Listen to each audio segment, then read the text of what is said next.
I've got a few concerns for this upcoming year's Black Ops 7 that I want to discuss with you today.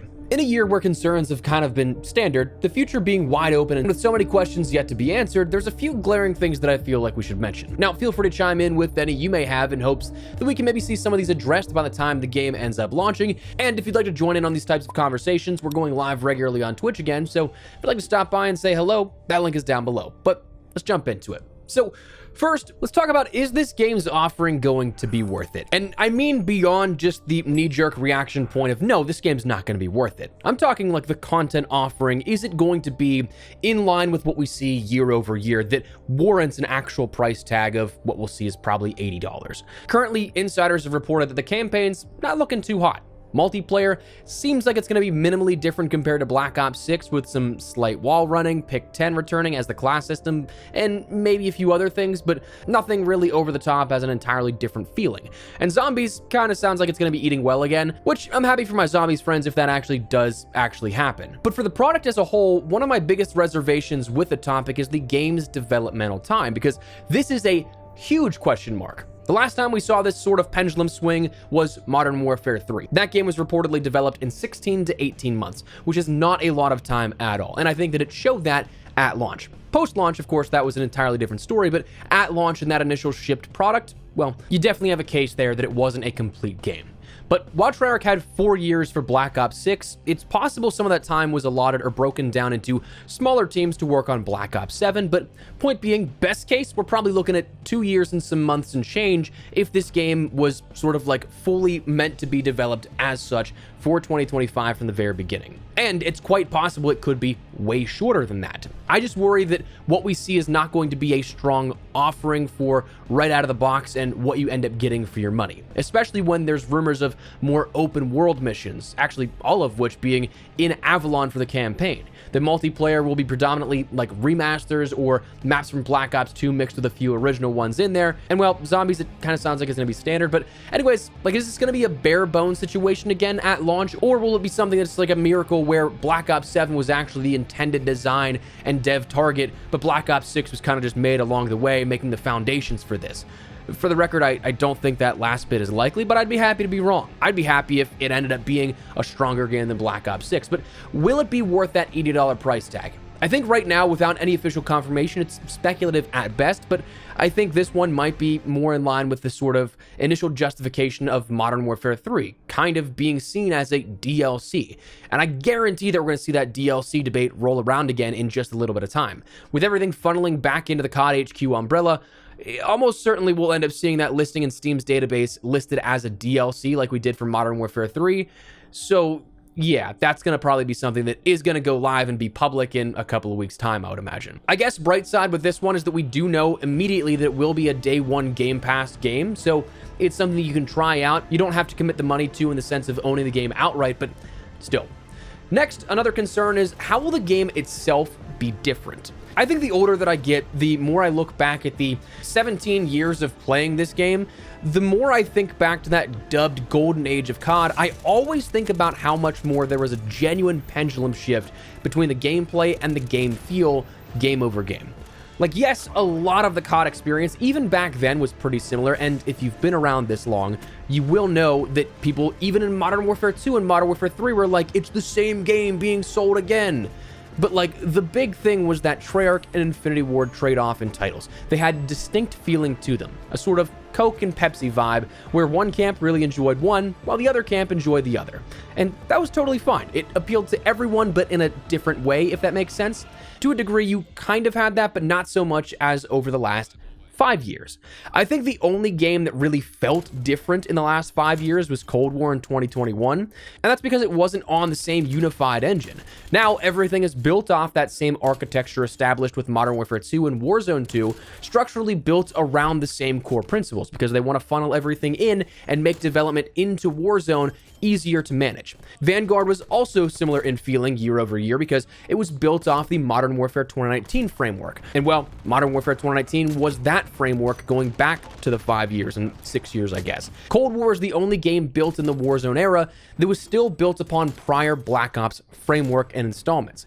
That feeling isn't so much different anymore, game over game, that it ends up leading, I think, to more fatigue and a feeling of I'm playing the same game even more now than ever.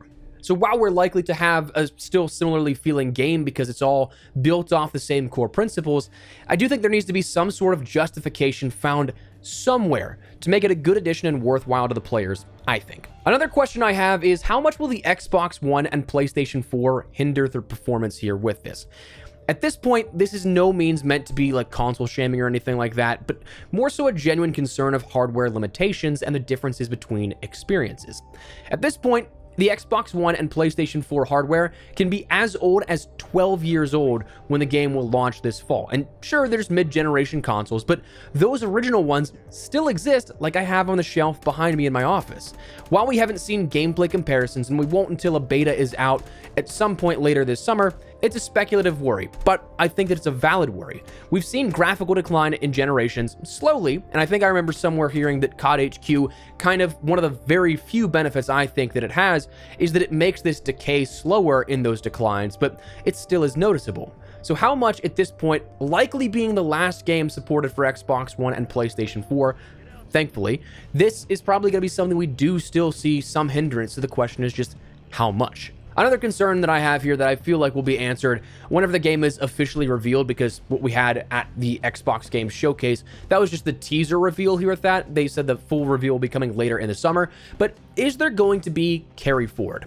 I feel like this was a very hit or miss thing with a lot of people within Modern Warfare 2 going into Modern Warfare 3, that you fell on one side of the coin. You either loved it or you hated it. And I think that if the rumors are true about a relatively lack of launch content by comparison holds up to what we should expect, carry forward could be something that is brought again just to kind of save face with those day one launch totals of certain content, maps, weapons, modes, you name it. And so that might be something that I feel is going to be returning, but will it be done in a sense that it deteriorates the product from day one?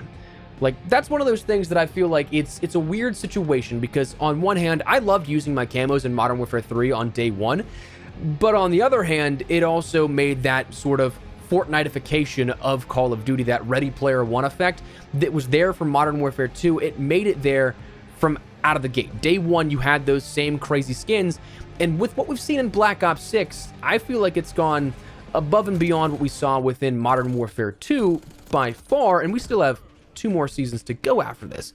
So that could be something that for the people that don't like to see that kind of stuff, that could honestly spell disaster, but I'm curious to see what happens with that. Another concern is what will be done differently to keep player interest up.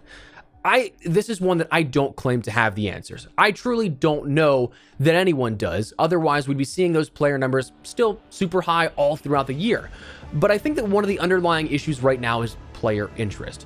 Call of Duty's heavy push and investment into being a live service game, yeah, it brings players back for those seasonal updates if there's something cool season over season, but you're going to have to find a way to keep players. And when you're marketing the game and rolling content out to do just that, by having these dead periods, it makes the player retention even worse. So how do you improve upon that system at hand and make it something worthwhile for the player and engaging, but more importantly, enjoyable to do? So again, I don't claim to have the answers on this, but I feel like that's a challenge that needs to be tackled. Next, is there going to be anti-cheat improvements? This needs to happen. And listen, I have consciously not been playing the game lately just because I've been having a ton of fun playing other games out there. Does it hurt the viewership when we upload non-COD stuff here on the channel? Yeah, but hey, guess what? I am not losing my sanity over it. I'm not playing a game that is frustrating me to all ends and forcing myself to do it, so I'm way happier playing other stuff. So that's a win, right? But I see so many clips of people still grinding out the game, which respect, but they'll come into contact with cheaters every single day. I feel like there was like one good week or so when Verdansk launched with Season 3 that it actually felt good and everything just like actually felt solid. Felt like we kind of rounded a corner on the situation. And then since then, well, it's just been out of hand ever since. I will never pretend to know how an anti-cheat works, what we can do to adequately fix it, but as little as it actually lends to the conversation at large, we all know something needs to be done. And I guess we should mention it because we're talking about improvements to your gameplay and who you get matched with. Yeah, I would love to see skill-based matchmaking reduced, but let's be honest with you, we are lying to ourselves if we think that will happen.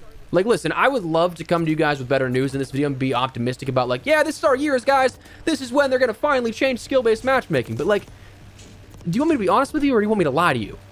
Like, I think it should be understood that after 5 years of hardcore bitching about it, they're not going to do anything. So, yeah, while matchmaking is going to be a pain in the ass, absolutely, that's one of those things that I just, in my mind, I don't see them fixing at all. So, yeah, I'm concerned about it, but what am I going to be able to do about it, you know? Another thing is, how will it not break the game every single update? I feel like every single time now we have a title update, and like this has always been true to a degree, but I feel like every single seasonal update for this game has had actual severe consequences in the update, like features entirely broken or missing, balancing completely undone, things like loadout drops not being able to be selected, crashing, all that kind of stuff. Like, there's so many different plethora of issues that we could talk about that has stemmed from seasonal updates. So how do you do this now going into next year? How do you make a game, put it out, that doesn't break every single time you update it? That, I think, is something that really needs to be tackled. Another and final thing here is, can we find a solution to over-monetization? Monetization is, honestly, out of hand. And listen, I know you can just ignore it. That's what I do. I don't buy anything in the game, but from an outsider in that perspective of engaging with the shop, I mean, at the end of Season 3, we broke it down. If you bought everything available, you'd spend $2,512.54 across all the bundles, battle passes, event passes, code packs, CDL packs, you name it. In a game that's already at least $80, if you buy it, again, yeah, you do have Game Pass that you can work with, but you're seeing over a $3,000 increase in your initial price point. Then, we just recently had things like ads for bundles added into the creator class that, yeah, those got removed as a tested feature that weren't supposed to be there, but like, they were planning on it, clearly. And the final argument is, how many times have you seen this shop broken for more than 20 minutes while the other rest of the game breaking issues persist for weeks to months on end? Like, there's got to be a better way, man. The final concern that I have isn't necessarily so much about the game itself per se, but just a concern of general fatigue. Overall, as weird as it is to say, I think I'm finally hitting my fatigue and burnout point with the franchise, and that's okay. Like, I'm not mad about it. I'm not upset. I've spent 12 years covering this game on, if you do the average over 12 years, it's a daily basis, not so much this year or the last two, but I've spent so much time doing it daily that I still look forward to and get excited to share information, tips, tricks, guides, Easter eggs, and news that you'll find out around like launch and reveal times. But outside of that, when not much is going on news-wise, or like when I feel like I can add something decent to the conversation, where we're in between content updates and seasonal launches, and we're into January to like May or June, I'm just over that point as a creator that I feel like I need to post one singular game, forcing myself to upload Call of Duty because historically I've been a COD channel.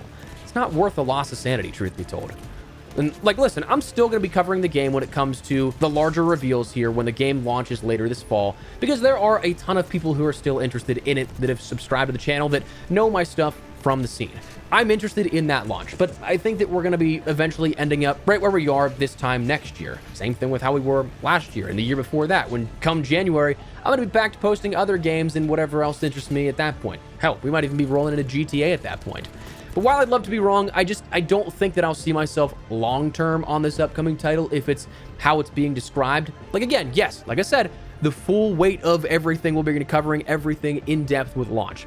But come Season 1, Season 2, probably going to be minimal playtime for me. I promise, though, no matter how good the game is at launch, this time in 2027, everyone will be fed up with the game regardless. That's one thing that I do know 100%. I talk about it on stream all the time, but literally I can pinpoint every Season 1 update is when the game starts to go downhill, the sentiment turns sour, everyone ends up hating it, still plays it, and then come April, May, we end up seeing some teasers for the next game. People are like, oh, save us, COD developer, from this current game that currently sucks. So like, while I am hoping for a very successful launch, I'm hoping this game does everything that COD players want it to and more, I know exactly where we're going to be this time next year. So that is where we're at. That's my concerns for Black Ops 7 and what we've seen so far out of the teaser reveal. Obviously, we'll have more answers as time progresses, as we see a full reveal and later on into the year. But for now, that's where we're going to wrap it up. Let me know your thoughts down below. What are you guys hoping to see fixed, adjusted in Black Ops 7? Whatever the case, drop your thoughts. And if you guys enjoyed the video, you found it at all insightful, do me a favor and drop a like on it. And if you're new to the channel, make sure you subscribe so you don't miss a single thing running all things Black Ops 7 and a ton of other FPS content. I'd love to have you in the community. For now, though, thanks so much for watching. Mine has been Espresso. I'll see you later. Take care, and peace.